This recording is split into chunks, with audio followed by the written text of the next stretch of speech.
Hey up everybody. Okay then, I'm going to make a start putting this loco back together.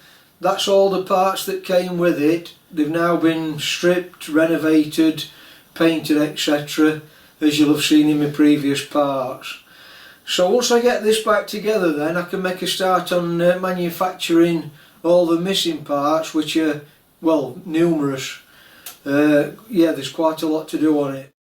So I'll crack on then and get this all back together, then we can proceed with making all them new parts.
Right, just before I fit this running gear into the frame as a complete unit, I just thought I'd mention this suspension mechanism. And I'm no expert at this, it's only what I've learnt from making my Metre Maid from scratch. So what I'm saying to you now doesn't apply to a Metre Maid, because a Metre Maid's got 6 wheels, so instead of the rear wheels, which I'm going to talk about, it'll be the centre pair of wheels on the Metre Maid.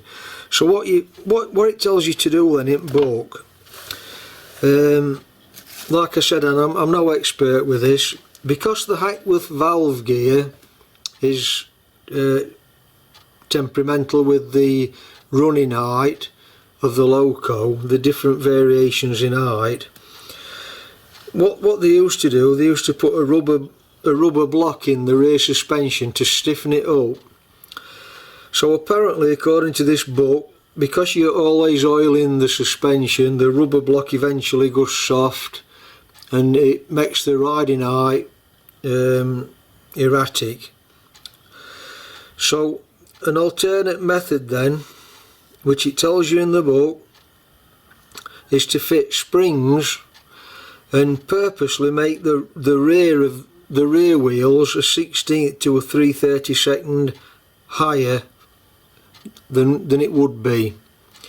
Then what you do then, you modify the keeper plate at the bottom of the axle boxes, which holds the axle boxes in. You modify it to put a jacking screw in, and then you adjust the riding height. Once the loco's fully laden up with all its components and all its water, etc., you can adjust the riding height then to set it so the Hackworth valve gear works to its optimum, I'll say. Because you've got to get the slide block, the centre line of the slide block set correctly on the valve gear, and I'm not going to go into setting the valves up because that's for another video, I suppose. But it's all to do with that Hackworth valve gear. As the loco's moving up and down like that, it's altering the valve setting. So by doing this then, I'm not going to say it eliminates it, but I've never found any problems when I've been running mine. I'm not experienced enough to probably know though, but you know, mine seems to run fine by doing it this method, with this alternate method. So I'll leave it at that then, and I'll get these wheels fitted.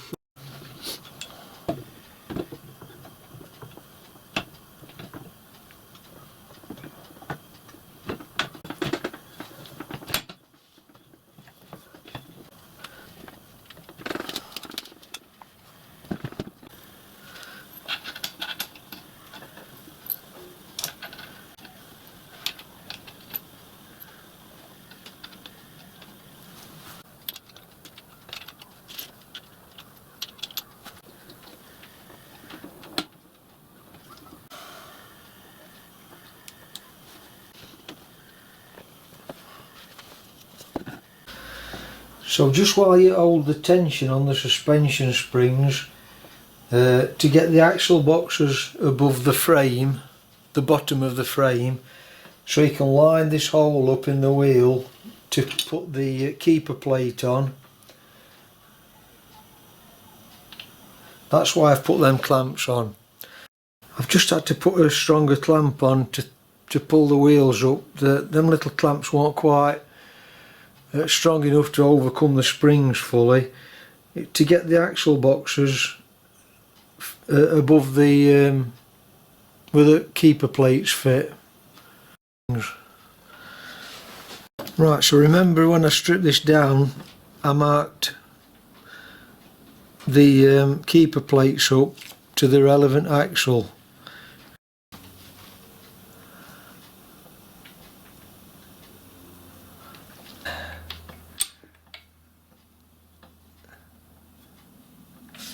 And then I've just got to thread this screw through the top.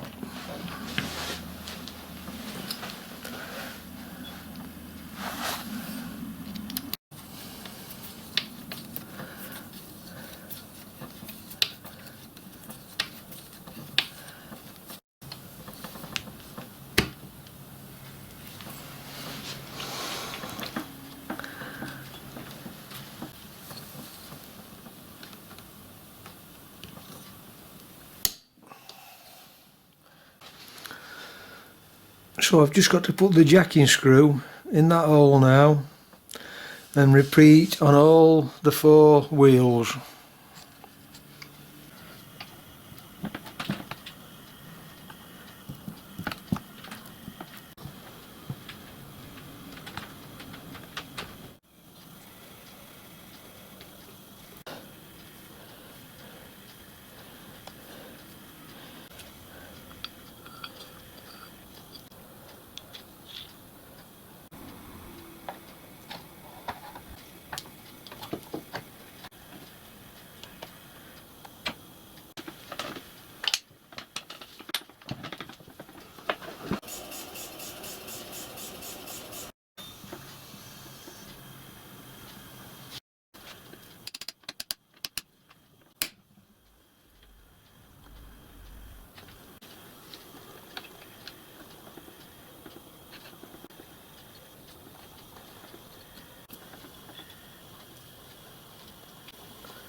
Well, that's all the Loco back together with everything on it that came with it, more or less, except for the bypass valve and the hand pump, which I've got to strip down and check everything on them and put new seals in, etc.